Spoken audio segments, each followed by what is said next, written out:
കാരാഗ്രഹത്തിലിരിക്കുന്ന പൗലോസും ശീലാസും ആമേൻ അവിടെ ഉത്തരവിട്ട ജഡ്ജിയോ രാജാവിനെയോ അല്ല കാണുന്നത്.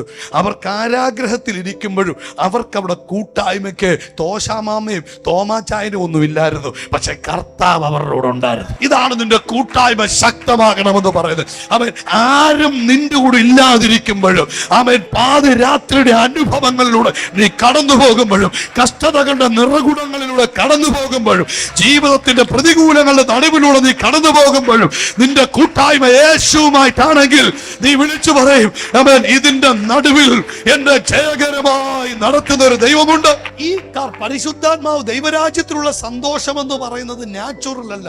അപ്പുറത്തിരിക്കുന്ന രണ്ട് പടയാളികൾ ചോദിക്കുക, ഇവന്മാർക്ക് എന്നാടാ ഇത്ര സന്തോഷം, ഇവന്മാരെന്നാടാ ഇങ്ങനെ പട്ട് പിടിച്ചതായിരിക്കും. അപ്പുറത്ത് മോഷ്ടാവും കൊലയാളിയും കിടക്കുന്ന ഇവർക്ക് മനസ്സിലാകുന്നില്ല ഇതിന്റെ കാരണം എന്നാ. കാരണം ഇവന്റെ അകത്ത് വന്ന സോഫ്റ്റ്വെയറിന് ഒരു പ്രത്യേകതയുണ്ട്, ഇത് എപ്പോഴും സന്തോഷിക്കുന്ന സോഫ്റ്റ്വെയർ. അപ്പൊ ഒരുത്തന്റെ മുഖത്തിന് സന്തോഷമില്ലെങ്കിൽ സോഫ്റ്റ്വെയർ മാറിയിട്ടില്ലെന്ന് അതിന്റെ അർത്ഥം. കഷ്ടതയുടെ നടുവിലും ആത്മാവുമായിട്ടുള്ള കൂട്ടായ്മയാണോ അസാധാരണ സന്തോഷമായിരിക്കുന്നത്.